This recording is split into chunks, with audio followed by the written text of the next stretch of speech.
What's up, my legends? It's Scion. Let's talk about Endgame. Alright, so Endgame is interesting because it doesn't really tell you per se what Endgame is, but Endgame is basically when you get your characters to 60 and you start hero trading them.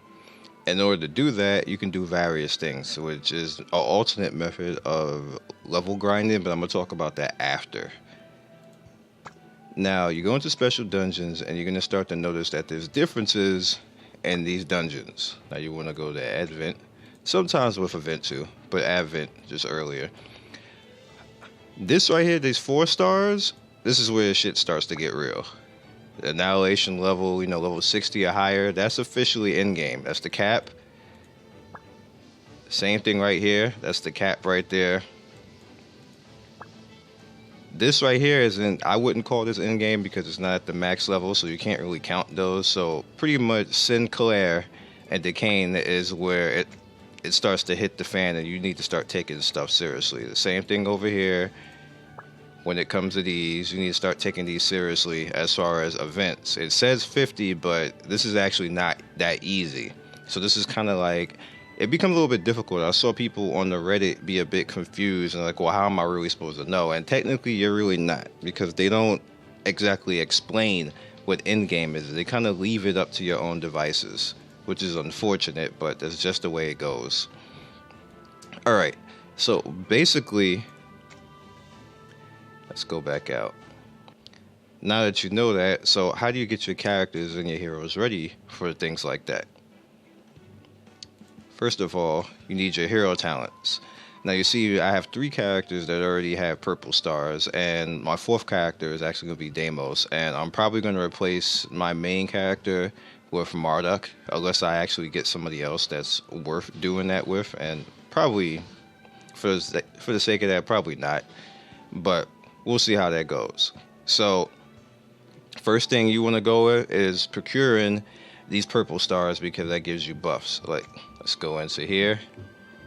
Actually, we're in the wrong thing. We're in hero talents. You also want your hero talents too. Actually, I'll talk about that first. You want your hero talents because they actually give you relatively broken things. Like, Esna's Revenge. That's pretty strong. As you can see right here, then you have the Sign of Evil, inflict 30% more damage on the target marked, which I'm working on his right now to get his, which is Berserk Rage, which he pretty much breaks half the game when he gets it. I'm not doing that with this character. It's not worth it. And Deimos, as you see right here, he revives a dead ally as a Dark Warrior of 70%. This officially gives him a revive, which makes him broke as hell. But what I was getting to is basically enhancing hero.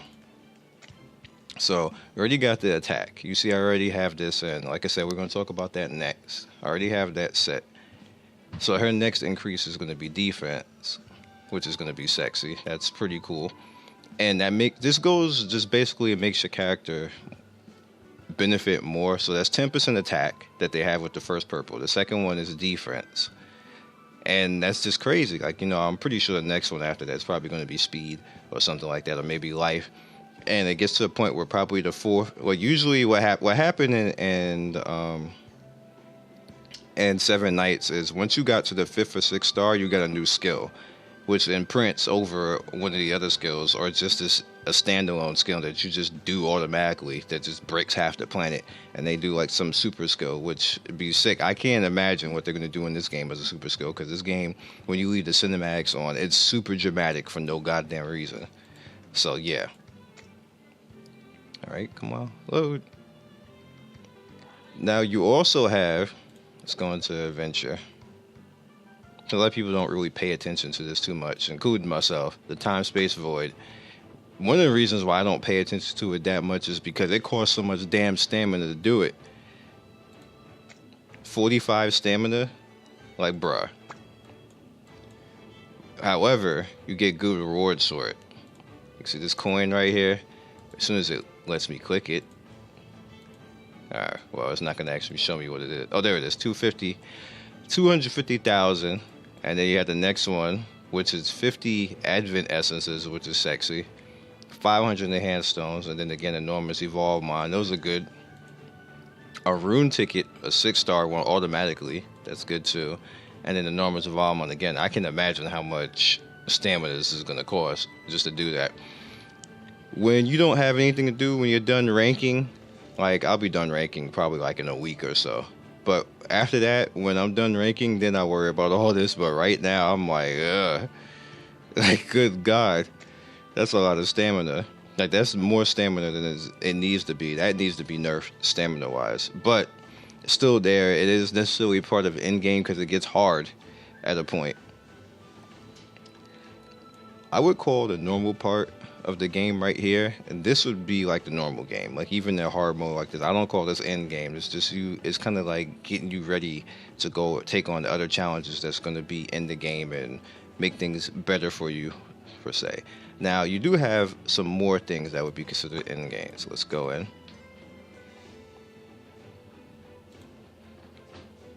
Your guild dungeons. Your guild dungeons have some pretty hard content right here. So you see you have hell right here, which you get a lot of stuff from it, but it's still hell mode. It's going to be like I tried hell mode before. I got smushed. And then you have this annihilation one right here, which you see like that. Now I'm assuming that you can just go in there and throw yourself at it and try, but bruh. I'm gonna throw myself. Actually, I don't have any more stamina. I was gonna try to throw myself at it and see what happened, but I would probably do that after like the final day where it's just no shot in actually doing that.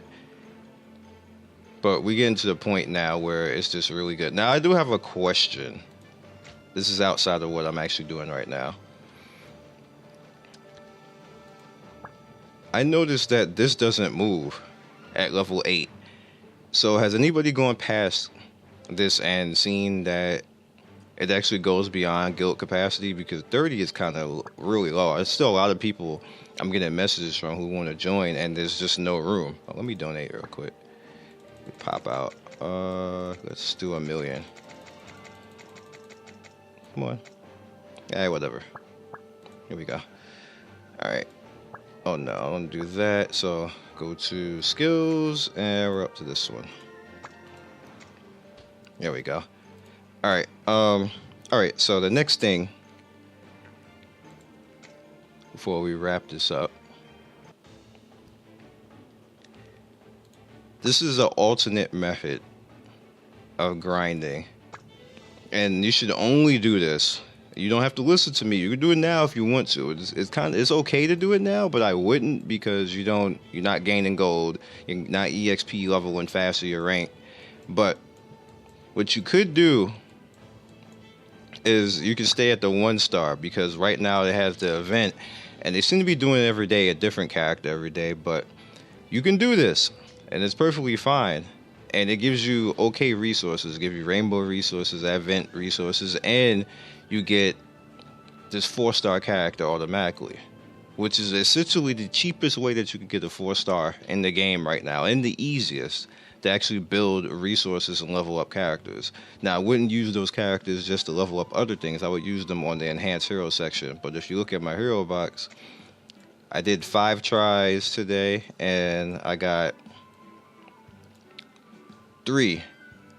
I got 3 Alice's out of the 5 tries. Those are 4 stars. You can, if I turn around, if I really wanted to, I could turn around and use those 4 stars and start making, characters to start leveling up other characters, and it makes it really easy. This is the easiest way right now to get 4 stars and start building resources towards building up your characters. Like if you want to start working on your other SRs, because I have a lot of SRs, and I have 2 SSRs that I don't even use right now. Like, which is, as you can see right here, I have May just chilling there. I have Karen just chilling here, which is interesting for me because today is the water boss. So being that it's the water boss, like I need to work on these characters and get these characters up. And you see I have plenty of SRs right here. I have pretty much Carolina chilling right here. I have Leona. Oh, quite a deal. Like they're locked. I'm not doing anything with them. They're just sitting here because they're basically, I'm collecting them because I want to use them for the boss fights and start leveling them. They, like, of course, they're all sitting at 40 and, you know, not really going anywhere. But I'm going to be using them for the boss fights in the future. Now that I have these characters up here close to where I want them, and I'm going to get Marduk up, and then whatever next character I'm going to come up, and then I'm going to start working on the SRs. I'm going to start working on Shield Knight Cordelia, because she's actually a really good unit. If you guys aren't taking advantage of her. And like I said, I have plenty of SRs to, you know, mess around with and bring them up along the way. So that's what I'm going to start doing. That's my goal right now. I'm not using the Rs. I want to use the SRs. I know the Rs are there and whatever else, but the Rs are just going to straight be fuel for my SRs. Since I have so much of them, like, why not? Like, why not? Maybe the Rs will fill out a team or something like that if I can't get enough, you know, SRs to do it. But I don't really think that's going to be that much of a problem. It might be in the unit, like let's say like fire, because I don't seem to have a lot of fire units right now, so fire might be a problem for me. Yeah, I don't have a lot of fire units right now, so except for, you know, the main character, but I don't have much else after him, so fire will be an issue. All right, so I believe other than that, that's it. Recapping real quick. In-game stuff, there's not a lot per se, but there is enough there for you guys to get in there and be going. I don't consider PvP a part of the endgame. Let me just point that out right away, because I know somebody going to be like, what about PvP? I don't consider that endgame. That's a separate section. And PvP usually has its own endgame that's thrown in, like Gladiator Arena and like Super Ranked and all that type of stuff. It's not even in the game yet, but it probably will be in the game coming in the future. So we'll talk about that separate video. PvP is this totally different thing. It's in a totally different place.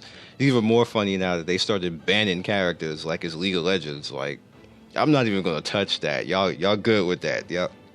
I'm gonna have fun with my characters. If they ban Kane, I'll use somebody else. It's whatever. They should ban Kane, by the way, but not out of the game, but in arena, he probably needs to be banned. And make people actually try to earn it and, you know, use different strats. Like, I don't even have him at the trait where he's completely broken, but he's still broken anyway without the trait. Like, he just like kills half a team by himself. But you can stop him. You can stop him. If I shoot the opposite teams, if I shoot the healer, if I nail the healer, kill the healer, what I usually do is I try to kill the healer as soon as possible, and then I use Esna on Kane and make Kane kill himself, because there's no system. He can't absorb that. He just straight kills himself, and it's funny. So is what it is. Esna is like she'll probably get banned, and I'll be super upset. Now, you want to talk about upset? I will be upset if they ban Esna, because I win a lot of my PvP with Esna. She just wrecks teams. So I believe that's all that I got for you guys today. I actually rambled on a lot longer than I wanted to. But again, we talked about PvP. We talked about Endgame, what you should do to actually level your characters. Oh, almost forgot. This is definitely the end. Runes. Now, this is going to be hard because a lot of you missed the event to grind out runes. But definitely your runes, you want at least... You at least want to have them all 6s like this, and then have them up around. Oh, why are you not 8? Why did I not do that? You better not fail. Get that defense up. There we go. I don't even know why I didn't do this, but we're going to do it right now. We're doing it live. Of course it failed. Come on. Here we go. Now, this is cool because what I've been doing over the time is I've been just salvaging all of them. Like, it just relentlessly. Now, I haven't pushed this one up, but I think I'm going to push this one up because I don't see myself getting a 6 right now. So let's just do it right now.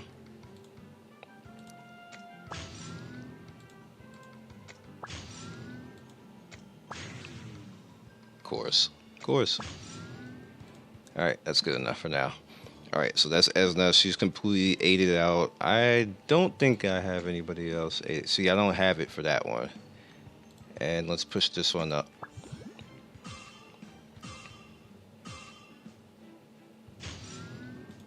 I did not grind as much as I wanted to with this event. I wish I did, but this is when I wasn't playing that much, and then the event ended, so I'm a bit triggered by that. It's all my fault. Can't blame anybody else, but I had other stuff to do. That's what happens when you're YouTube. You can't just get away with things sometimes. But yeah, concentrate on your runes. Get your runes up. There's nothing else really to say. You guys should be good to go from here. I'm seeing a lot of people rank up a whole lot faster. So I see you guys. I see you. Y'all paying attention. I like that. I like that. Get them ranks. Get your stamina up. Like and subscribe. Hit that notification bell so you'll be first in notification squad. And I will see you in game. You guys can always send me messages. I respond to everybody. So peace.